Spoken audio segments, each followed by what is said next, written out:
So I've mentored nearly 400 people through Rent to Rent, and across all of those students scattered all throughout the UK and some people overseas, and that's different strategies, different areas, different backgrounds, and there's one mistake that stands out far more than all of the other mistakes, and it is the most obvious one. It's always the most obvious one, and that's spending far too long on the setup. Keep putting things in front of the main hurdle, and that is speaking to landlords and estate agents, and you just keep putting things in front of it, delaying that. I'm just going to tweak my website, I'm just going to watch one more video. That's it. That's the one. Spending far too long on the setup and never getting on the calls. And I've watched it happen so many times, guys. Like, somebody joins, they must watch these videos for months, and they're very excited, keen to get going, and then they join, they watch the training, which is all exciting, you set up the business, which is exciting, and then all of that is now complete in week 1, and now it's time to take real action, and they just don't do it. And it always comes back to, you know, why did you start this business in the first place? That should be holding you accountable. Something strong has to be pulling you to success, because you have to force yourself to do this work. It's entrepreneurship. You're paid after the work is done at some point. You have to put in so much work to then maybe eventually get paid further down the line. So everybody comes in that is exceptionally motivated. The ones that just get on with it and just follow the process and literally do the things I ask them to do, they see momentum straight away. They get their first viewing, then they're making their first offer, then it enters negotiation, and then they're like, whoa, this is actually working. And I'm like, yeah, because you're following the process. It's the ones that think, okay, why is this not easier? I've made 5 phone calls, where's my first viewing? And then they think it's their website. So they start creating a website, or they start going to other networking events and create these business cards to network. It's like, no, you need to be in your kitchen or at home, just making phone calls to landlords and estate agents and get viewings booked in. So somewhere amongst all of that kind of preparation and tweaking websites, business cards, networking events, they think it's like preparation and progress. It's literally not. It's procrastination. They're doing the one thing that feels like work, but it literally carries none of the risk of doing the actual work. And I get it, you know, setting up feels safe. You're following a process. You're like, yeah, you're reading Kenny's document. Okay, go on this website, do this, insert this on your website. It's easy. It all feels like, yeah, I'm following the process. And that's great. That all needs to happen, and it matters. But the setup only has one job, and that's to get you ready to make phone calls. It's not the work. It's not the work. It's the preparation before the work. The thing is, preparation has no real end point. You always feel like there's something else to do or something else to tweak or get right before you start the real work, before you feel ready, or one more thing to research because you're not sure how to answer that thing. Everyone strives for perfection, and that's nice, I get it, but I strive for just fit for purpose. When I'm new, that's fit for purpose. Let's take massive action now, and then learn and tweak as you go, as you progress through the thing that you're doing. You have to make a decision, like, okay, I am ready, I'm set up, the boxes are ticked. You have to literally tick it inside your mind, like, that is done. I will not revisit that now until I get my first property. And I've had a few students that sit at this point for months. John and Claire, they spent 2.5 months of just not really doing anything. And then I kind of had a bit of a kind pop at them, like, guys, you know, you're really starting to eat into the mentorship support. Do you want to make the most of the time left, or you're just going to see this out, you know, as it is? So it'd be interesting for you guys, if you're stuck in this phase of just researching and stuck in that loop, or you just can't force yourself to take action, then go and watch this video. You might be able to relate to their story. But what I like to see students do, and I really encourage them to do this, is just get those boxes ticked and then take massive action.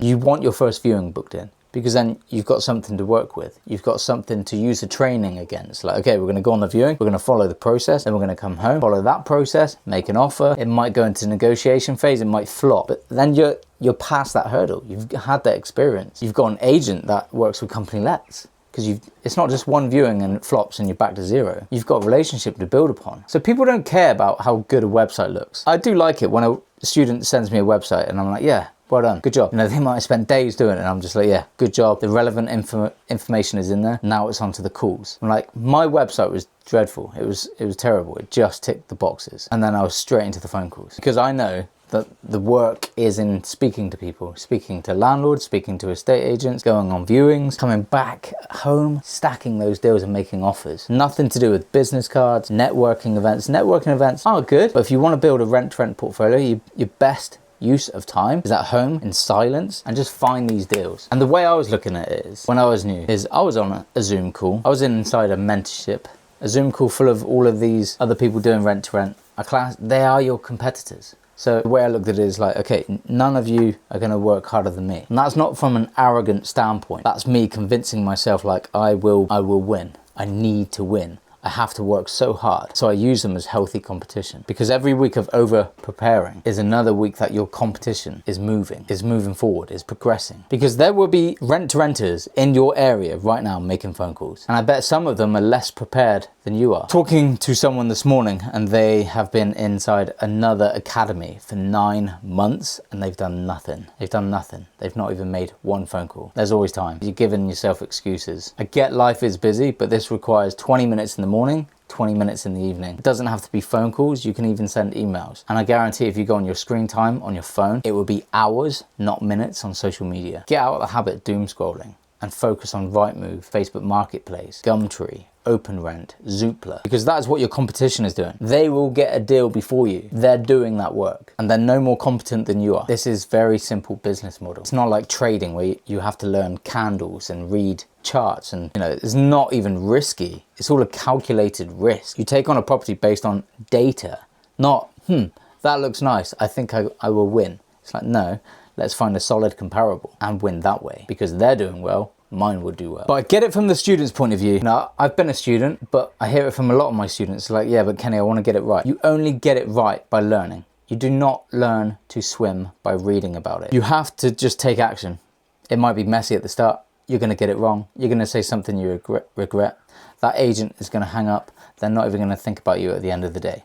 They don't care. And that's not from a not caring point of view. Is you care so much, you won't even pick up the phone for the potential of saying something that might make you look silly. Here's the biggest piece of advice I gave myself and I give to so many of my students. Who cares? Who cares if you get it wrong? Who cares if you look silly? Are you going to get to the end of your life and look back knowing that you didn't start a business in property because not knowing what to say to estate agents or landlords when they ask you a specific question? Nobody. You only learn and get better with experience. Think of it from this perspective. Would you rather spend 10 hours researching what to say on the phone to estate agents and landlords, or make 10 phone calls and learn that way based off of one script? I know which one I would choose. 100% this one, because you're going to learn so much more and you could potentially even get a few viewings booked in. Take this, the majority of people would rather sit at home and watch YouTube videos knowing how to do it instead of implementing it. This is how easy it is to win. Everybody thinks that this market is oversaturated because there's information everywhere. Everybody's doing it. Everybody isn't doing it. There's so many people happy to learn about doing it, and that ticks their box. They're like, yeah, I'm making progress. Honestly, it blows my mind. But the ones that come in and like, they've got something that holds them to account, they have to improve their life, they need to earn more money, they take action. And it's not the majority of people, it's the minority. So that's how easy it is to win. So if you are stuck in the setup phase, just spend 7 days max doing the compliance and get yourself into a position where business is set up, you're compliant, website is live, business bank account ready to go. Cool. Not touching that again until I get my first deal. It's done. The box is ticked. Don't revisit it. Stop putting other hurdles in front of those calls. The next step is those calls, guys. So for those of you like, oh, I'm good, just stop. It's the phone calls. It's the emails. That's the next step. Stop putting other things in front, like networking events, other trainings, right? You don't need more training. It's there. That's the next step. Do you want to be successful? Then pick up the phone and start dialing. It's the phone calls, guys, and the emails. That's where the business is built. And here's an interesting stat. If you just tried it for 12 phone calls, you're very, very likely to have your first viewing booked in, because across nearly 400 students, the students that make 12 phone calls get a viewing booked in. And that will take you roughly 45 minutes, even from a newbie's perspective. So 45 minutes of work, actual work, can get you in the next phase of going on viewings, which would then lead to a whole new set of actions that you'll have, as opposed to not taking that first one and just revisiting old training materials or trying to find another way, an easier way. There is no easy way to succeed in this business. It's hard. You have to be dedicated, disciplined, do the work. And if you do it, it's very, very rewarding. And if you want to see exactly what to say on these phone calls to estate agents and landlords and how to handle these objections, like what happens when they say no, what happens when they say yes. I made a video where I called 20 estate agents just to show you guys exactly how to get a viewing booked in. Every call, very raw, exactly how it happens. You're gonna hear the no's, you're gonna hear the yeses. So go and watch this video, because this will show you exactly what I'm trying to explain here, and you're just going to learn more watching me do it as opposed to constantly talking about it. And then once you've watched that, pick up the phone and start dialing.